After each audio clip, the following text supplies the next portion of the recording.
चलो दोस्तों, यहीं पे ना मैं फटाफट पहले एंट्री कर लेता हूँ। चलो, अपनी एंट्री हो चुकी है। अब पहले तो पोज़ीशंस भी चेक कर लेते हैं। तो यहाँ पे फ्लैट पोज़ीशन दिख रही है, उसके सामने अगर मैं ऑर्डर्स चेक करता हूँ तो 139 के पास में मुझे 23,100 के कॉल ऑप्शन में 70 लॉट्स के साथ में एंट्री मिल चुकी है। ठीक है? तो यानी ये एक बुलिश अटेम्प्ट है। उसके सामने देखो प्राइस एक्शन मैं क्या देख रहा हूँ, मिड डे मार्केट है और मैं 5 मिनट के टाइम फ्रेम पे कंफर्टेबल ट्रेड करने की कोशिश कर रहा हूँ। ठीक है? एक ज़ोन आपको दिख रहा है, उसके नीचे एक फेल ब्रेकआउट हुआ और अब उसके पास ही मार्केट सस्टेन हो रहा है। अब जो की ज़ोन है दैट इज़ डे हाई, ये अभी तक निकला नहीं है। तो ऐसे में जब मिड मार्केट में प्राइस दोनों लेवल के बीचों-बीच है, वहाँ पे मैंने एंट्री ली हुई है। सो ऑब्वियसली यहाँ पे कुछ चीज़ें आपको देखनी पड़ेगी। ये जो कंसोलिडेशन ब्रेकआउट हुआ ना बड़ी कैंडल के पास में, तो बड़ी कैंडल का बेस इतना छोटा स्टॉप लॉस लेके मैं यहाँ पे काम कर रहा हूँ। ठीक है? सो अब इतने छोटे टाइट स्टॉप लॉस के साथ में मिड डे में काम करना, that too on 5 minute time frame, ऐसे में क्या चीज़ें देखनी होती है, किस तरीके से ट्रेड को हम प्रॉपरली डिज़ाइन करते हैं और उसके सामने स्पेशली बहुत लोग बोलते हैं ना कि 5 मिनट के टाइम फ्रेम पे कैसे ट्रेड किया जाता है। तो इस पर्टिकुलर ट्रेड में मैं आपको थोड़ा क्लैरिटी दूँगा कि क्या चीज़ें देख के मैंने यहाँ पे एक बुलिश एंट्री ली हुई है। ठीक है? सरप्राइजिंगली मार्केट 1 मिनट का टाइम फ्रेम हो, 5 minute, 15 minute, even hourly time frame पे आज सुपर बुलिश दिख रहा था, क्योंकि सेलिंग के एज़ सच कोई लेवल्स मेरे पास में नहीं है। ठीक है? तो एक बार ये ट्रेड खत्म होने दीजिएगा, उसके बाद में मैं आपको क्लैरिटी दे दूँगा कि स्मार्ट मनी कहाँ-कहाँ पे बाइंग करी है और कौन से पोटेंशियल टारगेट ज़ोन हो सकता है। ठीक है? सो अभी एट मोमेंट जो ट्रेड लिया हुआ है, जनरली मिड मार्केट में लिए हुए ट्रेड जो रहता है ना, ये काफ़ी टाइम स्पेंड करके फिर रिजल्ट्स देता है। नो डाउट, अगर तेज़ी से यहाँ पे डे हाई ब्रेक हो जाता है तो वहाँ पे मेरे लिए क्लियर ब्रेकआउट ट्रेड सस्टेन हो जाएगा। एट द सेम टाइम फिर मुझे ट्रेलिंग का मौका भी मिलेगा। ठीक है? तो फर्दर इस पर्टिकुलर ट्रेड में अगर कोई डेवलपमेंट होती है, मैं आपके साथ में शेयर करता हूँ। अभी फिलहाल तो 19,000 18,000 के प्रॉफिट चल रहे हैं। डिसेंट स्टार्ट मिली है। लेट्स से देखते हैं। दोस्तों, बहुत लोगों को ना ये समझ में नहीं आता है कि प्राइस बेस्ड स्टॉप लॉस कैसे रखे जाते हैं। उसके लिए ना आप सिंपल प्राइस एक्शन स्ट्रक्चर को फॉलो किया करो। ठीक है? 5 मिनट के टाइम फ्रेम पे आप देखो, ये फेल ब्रेकआउट था तो अल्टीमेट लो था। उसके सामने एक हायर लो लगा जब प्राइस हायर हाई बनाती है तो। और उसके सामने अब ये टाइट कंसोलिडेशन अगर ब्रेक हो जाता है तो उसके साथ मुझे और फर्दर ट्रेलिंग के मौके मिलेंगे। ठीक है? तो स्टॉप लॉस जो होता है ना, प्राइस एक्शन के अकॉर्डिंगली हमको शिफ्ट करना होता है, क्योंकि अल्टीमेट बायर जो प्राइस को रिवर्स कर रहा है ना, उस पर्टिकुलर ज़ोन पे अपने लिए कंफर्टेबल एसएल लगाने का मौका मिलता है। और ये छोटी-छोटी चीज़ें जो है ना, कल के सेशन में मैं ट्रेडर्स के साथ में डिस्कस कर रहा था। तो मोस्टली लोगों को ट्रेड में एंटर करने के बाद में ट्रेड को मैनेज कैसे किया जाता है ना, इसके बारे में बहुत कन्फ्यूजन था। ठीक है? तो बहुत इंटरैक्टिव सेशन हुआ, बहुत बढ़िया मज़ा आया। बहुत सारे डाउट्स थे, जो यूनिक डाउट्स थे, वो भी मैंने क्लियर कर दिए। ठीक है? और सिमिलर टाइप का सेशन जो है, ये अगले वेडनेसडे को होगा। ठीक है?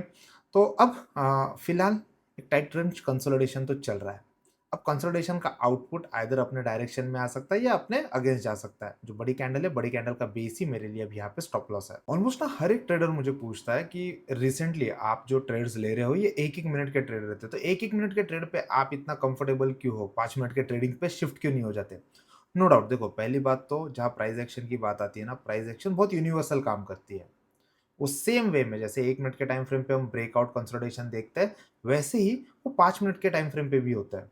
बट अब आपको समझना पड़ेगा, अब जैसे एक डे हाई के पास में एक कंसोलिडेशन हो रहा है, ये बहुत इंपॉर्टेंट है। अगर फ्रेश बायर्स को आना है तो यहाँ पे स्टीम गैदर करेंगे और उसके बाद एक फर्दर ब्रेकआउट आएगा। जो 1-1 मिनट के टाइम फ्रेम पे चीज़ होती है ना, वो 10 से 15 मिनट तक हमको रिजल्ट दे देती है। अब 10 से 15 5 मिनट के कैंडल हो चुके हैं। सो 10 से 12 5 मिनट के कैंडल यानी 1 घंटे के साथ मैं इस पर्टिकुलर ट्रेड में हूँ। आउटपुट की अगर बात करेंगे तो डिसेंट 49,000 के प्रॉफिट मुझे यहाँ पे दिख रहा है। Now price is at the verge of breakout. But generally ना, ऑप्शंस को specially as a option buyer हम होल्ड करते हैं और 1 घंटा 2 घंटा ऑप्शंस को बाय करके बैठ जाते हैं। उसके बाद अगर मार्केट कंसोलिडेट हो रहे हैं ना, और उससे भी ज़्यादा अगर प्राइस एक्शन वहाँ पे हमको थोड़ा साइडवेज मोमेंटम दिखा रही है, तो थीटा डीके बहुत तेज़ हो जाता है, जो बीइंग अ ऑप्शन बायर अपने अगेंस्ट जाता है। अब ऐसे में ना, जब भी कभी आप भले 1 मिनट के टाइम फ्रेम पे काम करो, 5 मिनट के टाइम फ्रेम पे रिस्क रिवॉर्ड रेशियो समझा करो। ठीक है? तो जहाँ पे मैंने एंट्री ली थी, तो ये पिन बार जो बन रहा था रिट्रेसमेंट, उसके भी ऑलमोस्ट बॉटम के पास ही मैंने एंट्री ली हुई थी। ठीक है? और उसके पहले की जो ये बड़ी कैंडल है, बड़ी कैंडल का बेस ही मेरे लिए स्टॉप लॉस का काम कर रहा था। ठीक है? अब यहाँ पे इतना टाइट स्टॉप लॉस क्यों था? मैं एक बार आपको ट्रेड जब खत्म हो जाएगा तब बता भी दूँगा। अब इतने छोटे स्टॉप लॉस के साथ अब देखो आप, being a price action trader 5 minute के टाइम फ्रेम पे भी बढ़िया रिस्क रिवॉर्ड रेशियो आ रहा है। ऑलमोस्ट 1:2.5, 1:3 का रिस्क रिवॉर्ड रेशियो मुझे यहाँ पे मिल रहा है।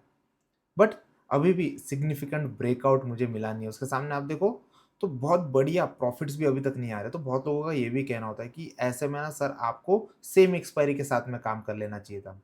भाई बहुत दिक्कत होती है अगर आप एक्सपायरी डे पे, अगर मैं 20 मार्च वाले ऑप्शंस के साथ काम करता ना तो बहुत दिक्कत होती, क्योंकि ऐसे मार्केट में जब वो साइडवेज हो जाता है ना, वहाँ पे थीटा इरोजन बहुत फास्ट होता है और जितना आपने कैपिटल डाला एंटायर कैपिटल रिस्क पे आ जाता है। लोग बोलते हैं नहीं नहीं हम छोटा स्टॉप लॉस डाल देंगे। आप जितने टाइट और जितने छोटे स्टॉप लॉस डालने की अटेम्प्ट करते हो मार्केट में, सिस्टम में, ठीक है, बहुत बार चांसेस होते हैं कि वो स्टॉप लॉस लेके फिर मार्केट निकल जाए।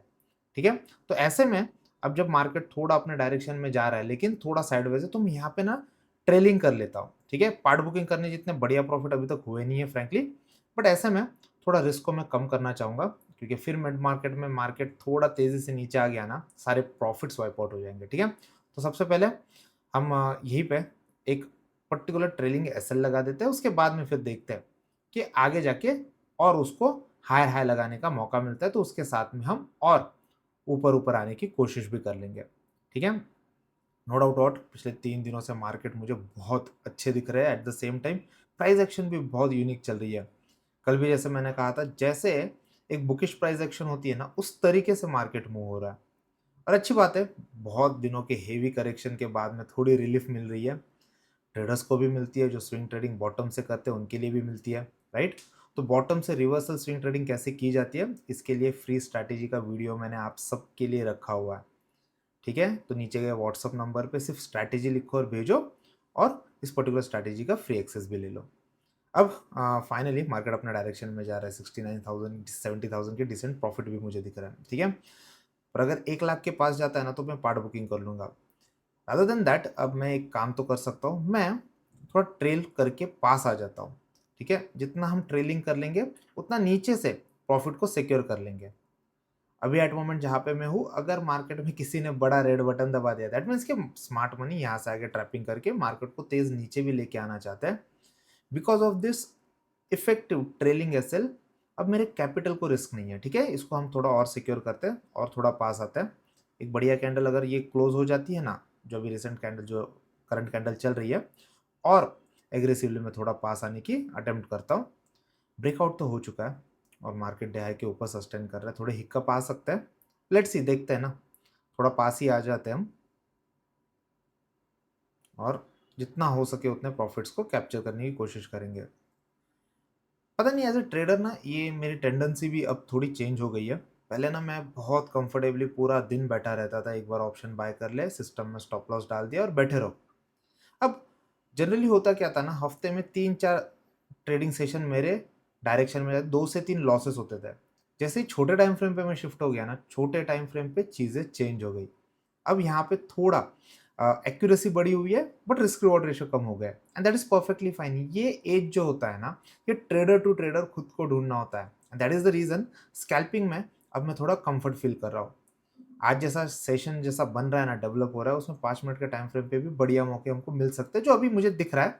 बट अगेन थोड़ा ट्रेल करके मैं पास आ गया, लेट्स से देखते हैं। अब प्राइस जो है ना, ये मेरे ट्रेलिंग लेवल के काफ़ी पास आ चुकी है। चलो अपना ट्रेलिंग ऐसे लग गया है और यहाँ पे फाइनली कंप्लीट पोजीशन जो है, एंटायर पोजीशन मेरी यहाँ पे क्लोज हो चुकी है। ठीक है, अब इसके सामने अगर मैं देखूँ तो 36,000 के प्रॉफिट मुझे हुआ है, और ऑर्डर्स भी हम देख लेते तो 146 के पास में यहाँ पे मुझे एंटायर एग्जिट मिली हुई है। अब देखो बहुत दिनों के बाद में प्राइस एक्शन तो बहुत बढ़िया है, नो डाउट। यहाँ पे बहुत हाईली चांसेस है कि इस पर्टिकुलर लेवल पे प्राइस एक बार रिएक्ट करे और उसके बाद में तेज ऊपर चली जाए। बट जहाँ तक ट्रेलिंग एसएल की बात आती है ना, 1 घंटे के ज़्यादा मैं इस पर्टिकुलर सिस्टम में, और इसके बाद में भी तेज़ी से आउटपुट नहीं आ रहा है। तो मॉर्निंग सेशन एक रहता है जहाँ पे ऐसा आउटपुट आता है, बट मॉर्निंग में मेरे लिए काम करने जैसे स्ट्रक्चर फॉर्म नहीं हो रहे थे। तो ये स्ट्रक्चर्स क्या रहता है, क्या बेसिस पे मैंने ट्रेड लिया था, सब कुछ मैं अभी इस लॉजिक के साथ में आपको एक्सप्लेन करता हूँ। अब दोस्तों यहाँ पे देखो, ये 5 मिनट का टाइम फ्रेम है, बड़े गैप के साथ मार्केट खुला, एक फेल अटेम्प्ट हुई, तो इस पर्टिकुलर जोन में यानी इस गैप में गैप फिलिंग नहीं हुई और मार्केट रिवर्स हो गया। अब ऐसे में जनरली बहुत पिन पॉइंट एंट्री मैंने 5 मिनट के टाइम फ्रेम पे भी खुद के लिए ढूंढ ली।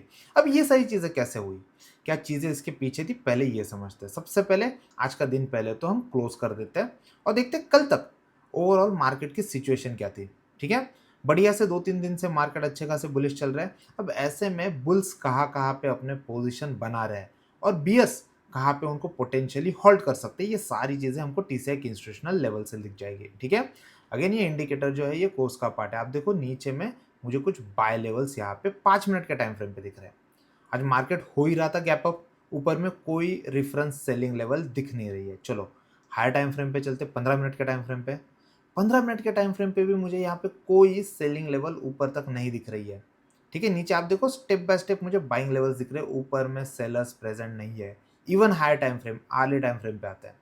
अब देखो यहाँ पे फाइनली मुझे 23,200 का जो जोन है ना, यहाँ पे सेलर्स दिख रहा है। चलो इसको हम क्या कर लेते हैं, पहले तो इसको हम हाईलाइट भी कर लेते हैं, ठीक है। Any given seller area works better जब मार्केट में कोई बीच में स्मॉलर टाइम फ्रेम के ट्रेडर्स अवेलेबल नहीं है, ठीक है। तो आज के ट्रेड में भी आप देखना 23,200 वाला जो जोन है वो किस तरीके से काम करता है, ठीक है। अब मार्केट खुला, मार्केट खुलने के बाद में मेरा पहला ऑब्जर्वेशन क्या था, तो ए प्लस सेटअप के लिए मुझे 5 मिनट के टाइम फ्रेम पे कोई रेफरेंस लेवल चाहिए होते हैं, वो दिखे नहीं। गैप अप खुलने के बाद मार्केट थोड़ा ऊपर जाके सस्टेन नहीं कर पाया, बट इंपॉर्टेंट चीज़ ये है कि गैप भी फिल नहीं हुआ, ठीक है। और ऐसे में कोई 5 मिनट के लेवल मुझे दिख नहीं रहे, तो इसीलिए आज 1 मिनट के टाइम फ्रेम पे मैंने कोई एग्रेसिव ट्रेडिंग नहीं की। अब देखो इसके बाद क्या हो रहा है, जैसे ही मार्केट एक हायर हाई लगा रहा है ना ये ब्रेकर क्लोज करके, ठीक है। अब देखो यहाँ पे मुझे 5 मिनट के टाइम फ्रेम पे इंट्राडे में कुछ लेवल मिले। जनरली मैं ट्रेडर्स को क्लियरली बोलता हूँ कि इंट्राडे लेवल्स पे काम मत करो, बट ये जो बाय लेवल है ना, इसके अलावा एंटायर डे में मेरे पास में कोई भी रेफरेंस बाइंग लेवल नहीं था। That is the reason. आप देखो मैं थोड़ा पहले चार्ट एडजस्ट कर लेता हूँ, ठीक है। इस पर्टिकुलर जोन पे जहाँ पे फाइनली मुझे एक नया फ्रेश बायर का जोन मिला, उसके सामने स्पिन बार में रिट्रेस में मैंने वहाँ पे खुद के लिए एंट्री देखी। आप देखो एंट्री का टाइमिंग 11:20 के बाद में ही मेरी एंट्री हुई है, तो यही वो पर्टिकुलर कैंडल है जहाँ पे मैंने खुद के लिए पहले तो रेफरेंस लेवल फॉर एसएल देख लिया। देखो सिस्टम में आओ, सबसे पहले आपका टारगेट कितना ऊंचा है कोई मैटर नहीं करता, स्टॉप लॉस कहाँ पे प्लेस है ये बहुत इंपॉर्टेंट होता है। और जैसे जैसे मार्केट मेरे डायरेक्शन में जाना स्टार्ट हुआ, वहाँ पे मैं ट्रेल करना स्टार्ट कर दिया। अब ये होने के लिए बहुत बड़ा कंसोलिडेशन उसके बाद में स्लो मूव के साथ में बुलिश अटेम्प्ट हो रही थी, तो ऐसे में मेरे लिए ये भी इंपॉर्टेंट था कि अगला जो कंसोलिडेशन हो रहा है ना, जो डे हाई के ऊपर हो रहा है, अब यहाँ पे मेक और ब्रेक सिचुएशन आ सकती है। अगेन यहाँ पे बारकोड कैंडल फॉर्म हो रहे हैं, बारकोड कैंडल यानी सेम लेंथ के अपोजिट डायरेक्शन के कैंडल। अब ये आइदर साइड ब्रेक कर सकते हैं, अब यहाँ पे मुझे रिस्क नहीं लेनी थी। ऑलरेडी 1 घंटा मार्केट में बैठने के बाद में कुछ प्रॉफिट हो रहे थे, तो उसमें से मैक्सिमम प्रॉफिट को कैप करने की अटेम्प्ट में मैंने यहाँ पे ट्रेलिंग कर लिया। अब देखो यहाँ पे मेरा ट्रेलिंग एसएल लग गया, नो डाउट व्हाट 146 पे मुझे एग्जिट मिल गई और प्रॉफिट कोई बढ़िया नहीं हुआ है।